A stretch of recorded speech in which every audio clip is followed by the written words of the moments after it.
What's up, my educated mother lovers? Welcome to Voicey here. This is your very hyper host, Captain Zach, and today's subreddit is r/StoriesAboutKevin. Don't forget to like, subscribe, and hit that bell to never miss an episode. Alright, our first story for today is called A Religious Covina. True to my word, I'm back with more stories. A couple of you seem to like my post about pretty Kevina, so here are some true side splitters about a Christian Kevina. Let's call her Kit Kat, that's cute. Also, keep in mind that in all of these stories, she is 16, so doesn't exactly get a pass for being a dumb kid. She's still just as dim as she was at 16. Why not? Forrest Gump did it. One day in PE, we were limbering up for some triple jump when Kit Kat declared to me that she was going to run across the entirety of the UK without stopping one day. Now, not to bash her at all, but Kit Kat wasn't exactly in shape. Think Kit Kat Chunky. So if her doing this with abs of steel was improbable, there was no way she was doing it at 200 pounds. I asked her how she intended to do this, since she'd need money, she ignored that part, and she'd obviously have to stop for food and sleep. So she said, Well, aside from sleeping and eating and going to the loo, I guess, but I only need to sleep for like 2 hours. 2 hours? 2 hours of sleep per night to run the entirety of the UK? I then asked her how long she thought this would take, and she said no more than a couple of weeks. I asked her why the hell did she think that was possible, and she said, Well, Forrest Gump did it, and it took him like 3 minutes in the movie, so it can't take that long. Kit Kat, it's a film. It's not real. Tom Hanks didn't actually run across the US, he just ran a couple of minutes in different areas, and then it was all spliced together. It didn't happen. Kit Kat didn't like that I was crushing her dream and decided to storm off and tell everyone how awful I was being by telling her she wasn't going to be Forrest Gump. You can guess whose side everyone else was on, too. How would it even get in? The hole is so small. That's literally what she said. As schoolgirls often do, we were all casually talking about periods, and I mentioned that more of the girls should start using tampons. We were all 16, and a surprising amount of girls still weren't using them out of fear or stigma. Anyways, I was saying they should use them since they're so efficient and make periods a less messy process to deal with. Kit Kat is immediately grossed out by this and says, Ew, tampons are disgusting. It's not right. It's like using fake pleasure device. It's like having sex with yourself. Blah. I was totally bewildered by the fact that she thought wearing a cotton tube was like having sex and started laughing. Not at her, but just at the fact it was such a ridiculous thing to say. I told her it was nothing like sex, and what did she think? That girls were inserting tampons and climaxing from them all day? She just huffed at me and carried on with her work. But after class, she and I went to the toilets because she wanted to ask me some questions about it. I guess she was too embarrassed in front of our classmates. She asked me how it worked, so I told her. And I said to her that if she was confused, that there is a pamphlet you get with diagrams on how to insert it with every box of tampons you buy. She started to nervously giggle at the word insert and said, Ew, ew, ew. How would you even do it? It would be so painful. I tried to explain to her that when you're bleeding, it'll just glide in quite naturally. But she continued to ew and blah, and said, How do you even know where to put it? I've never seen down there, and how would you even get it in? The hole is so small. It was at this point that I found out that Kit Kat, despite having 4 lessons about the reproductive system in our regular science classes, as well as having gone to all sex ed classes, ironically my family are atheists, yet I was pulled out of all sex ed, whilst Kit Kat the Bible-thumping Christian wasn't. She had no idea there was a second hole, aka the vagina, and thought you bled out your urethra despite having never seen blood come out of it. Edited to add that this is the UK sex education and reproductive education, which goes into much larger and more accurate detail than the US. Generally, I'm aware some American schools do sex ed well, but generally it's not as good as European sex ed, and doesn't feature any of that abstinence-only BS. We learned about female internal and external anatomy on the first day of doing reproduction, so there was literally no excuse for her to not understand it, especially when she was an A and B grade student who got good grades in science despite her idiocy. I was so damn confused and wanted to ask her how the hell she thought she was gonna have sex or a baby if she thought her urethra was her vagina. which she didn't think a tampon would fit into, but at this point I was beyond done. This post is getting long, so if you'd like to see a second post, please update so I know if I'm wasting my time or not. So the next one will feature superhuman sperm princes and mermaid babies. Oh no, they didn't update it with the second part. What will we do? Oh, false alarm. I got you good. Religious Covina, part 2. I don't know how many people are going to read this honestly, but for all those who were anxiously awaiting this post, hello.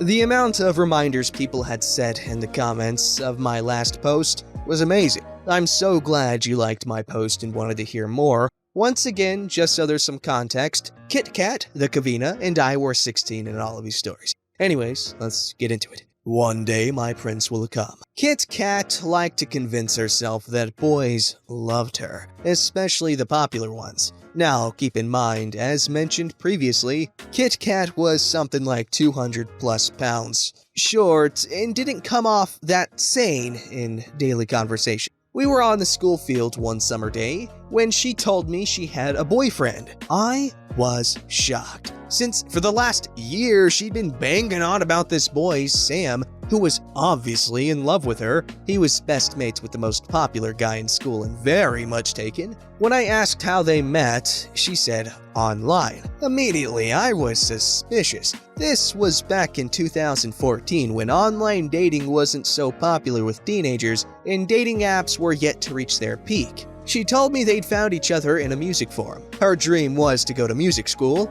and that he was in fact a German prince. Yes, and she believed him. She went on to explain how he was the Prince of Berlin, that he also wanted to go to music school, and that very soon maybe they could meet up here. Our town is extremely crap, nobody important would ever come here, so a prince coming down was unimaginable. She carried on believing this until we finished school. To this day, I don't know what came of it, too. Can sperm teleport? The boys at our school were notorious for harassing the less popular and more awkward girls in our year, me included, and would constantly invade our personal space. One lunchtime, one of the guys decided to dogpile onto Kat and several lads followed suit. Now, to be fair to her, it was nasty and I knew how gross and invasive that crap felt because it happened to people like her and I on a regular basis. So out of sympathy, I told them to F off and pulled her up on her feet.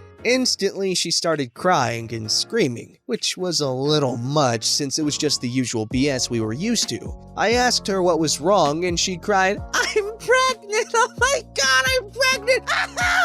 What now? I looked at her and said, "But Kat, you haven't had sex. You're not even dating anyone. I thought you were like a devout Christian anyway." She shook her head and through toddler tears said, "No, he humped me.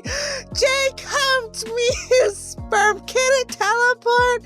Yes, it'll have traveled through his trousers and impregnated me. I'm gonna be a mom. I'm not ready.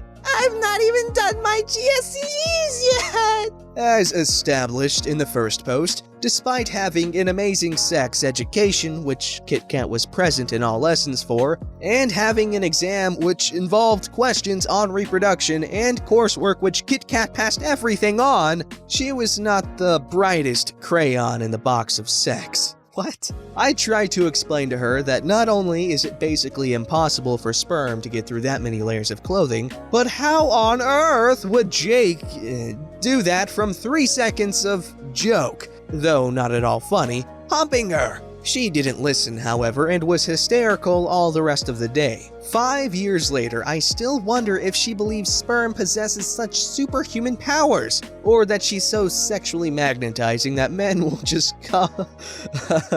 do that from just brushing over her. So many questions. 3. I'll have mermaid babies, you'll see. Art was always a special lesson in GSCE because people really wanted to be there and generally got on with their work. So the teacher allowed us to have relaxed chats and giggles during lesson time as we worked. It made for some great fun and also some interesting debates. For most of the year, I was sat on a table of 4 with my best mate on my left, Kat opposite me and best mate's friend opposite her. I don't remember how it came about, but we started talking about having kids. Kit Kat pipes up and tells us she's gonna have kids at 30 and have a natural birth. Kit Kat was a massive wimp who cried at everything, so I asked her why on earth she'd want that when she'd be in severe pain. Well, so I could have mermaid babies. They'd be born in a pool so they'd be able to breathe underwater. This was the best thing I'd ever heard come out of her mouth. I asked her what on earth she was on about, since humans didn't have gills. She said to me that of course they did. They breathed in the womb in the amniotic sac for 9 months, so of course they had gills.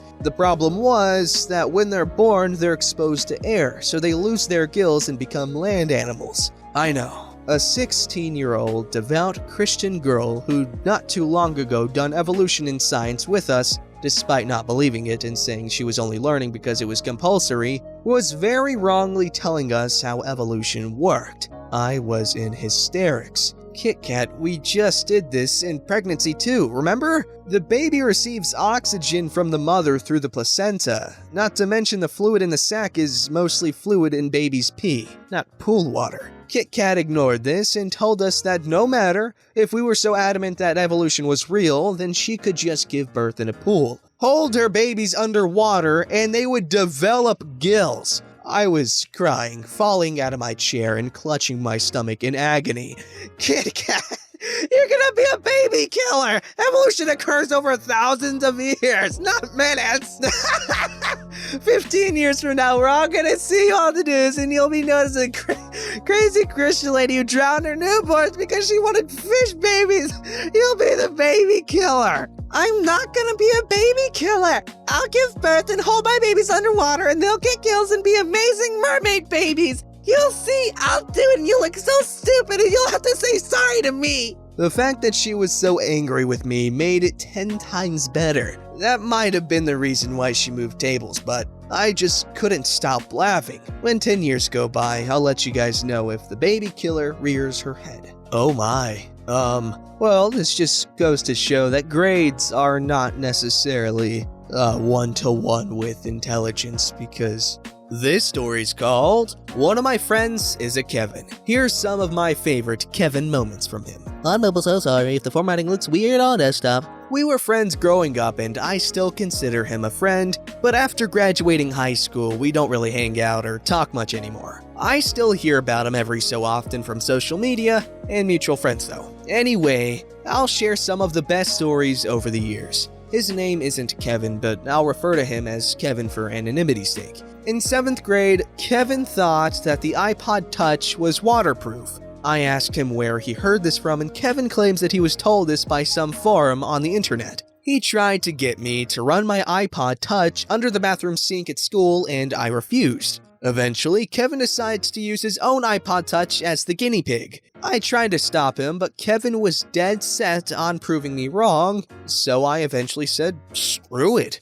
and we ducked into the bathroom between classes to test his theory out. I thought that Kevin would just hold the iPod under the water for half a second so he could say, "See, I told you so." But no, he drowns it, making sure the water got into every hole. He then tries to turn it on, and of course, it doesn't work. It got stuck on the boot up screen and then shut off by itself, never to turn on again. Kevin got all pissy that the internet lied to him and yeeted the now worthless iPod at the wall. He walked out of the bathroom in a huff, leaving the broken, soggy iPod on the floor. His parents bought him a new iPod Touch a few months later. In 10th grade, Kevin accidentally shot the ceiling of his room with one of those crappy shotguns you can buy for like $150. Kevin begged his parents to buy him a firearm, and eventually they relented. Kevin does not practice trigger or muzzle discipline at all. I wasn't there when it happened, but he told me the day after that he always kept around chambered in case crap popped off, and that he was screwing around with the gun in bed when he accidentally pulled the trigger with the safety off. At least nobody else was home when it happened. He had his firearm taken away and was grounded for a month while his parents had to foot the bill to repair the ceiling. Kevin knew he would get his gun back eventually, and he did, so in the meantime he told me he'd, and I quote, "screw around with grandma's Glock to tide me over." Throughout the rest of our high school years, Kevin invited me to go shooting with him on several occasions. I politely declined every time. In 11th grade, Kevin got his driver's license in a brand new Chevy Spark. Within a month, he hit a curb which screwed up the alignment. A few months later, he T-boned somebody at the intersection leading to our school. Both parties were going pretty slow when it happened, so nobody was hurt. On top of that, Kevin is, unsurprisingly, a terrible driver. He's all over the freaking lane, he speeds all the time, he rarely looks when he's turning or switching lanes, and there's been more than one occasion where he's done 90 on rough, winding dirt roads that most people wouldn't dare do more than 40 on. In 12th grade, Kevin got into skateboarding. He never wore a helmet or any other kind of protection, and this came back to bite him hard. Kevin and his family took a vacation to Tennessee during winter break, and Kevin decided to bring his skateboard. One night, he decided to go skateboarding while the rest of his family ate at a restaurant. Kevin chose to skate down a steep hill with no helmet in the dark. He was going pretty fast when he fell off the skateboard and hit his head. He passed out and was found by someone driving by who called 911. Kevin was told that he was lucky he only suffered a concussion and needed a few staples in his head. Though Kevin still does go skateboarding, in a rare case of learning from his actions, he at least wears a helmet now. Not that it stops him from endangering himself or other people in several other ways, of course. Kevin graduated high school but dropped out of college after the second semester. Since then, Kevin has mostly just worked at Taco Bell while getting stoned every day. He's also bricked 2 PS4s and an iPhone while trying to hack them, yet his parents just bought him another device each time it happened. Kevin has long believed that possessing weed is legal as long as it's just a little bit. Even though my friends and I try to tell him that it's still illegal where we live. He just says, "No, that ain't how it works. The cops can't really do anything if it's under an ounce, so it's legal." Kevin carries a baggie of weed and a one-hitter everywhere with him. Yet somehow he hasn't been caught by his parents or the police yet. One of the few occasions that I hung out with Kevin after we graduated high school, we went to see Deadpool 2. He accidentally ripped the pocket of his very worn-out shorts, and out fell a one-hitter and a pocket device that induces pleasure on those who use it, if they are male or have male genitalia. Wow. Okay, honestly, Kevin sounds like someone that'd be pretty fun to hang out with. Not because I approve of his lifestyle, but wouldn't it be fun to just... It's always nice to have someone rowdy in the group, right? You know, rowdy, reckless, dangerous, and stupid. Obviously to an extent, but come on. Some fun wouldn't hurt, but that boy needs life lessons or something. I don't know. He can't learn, can he? Don't forget to like, subscribe, and hit that bell to never miss an episode.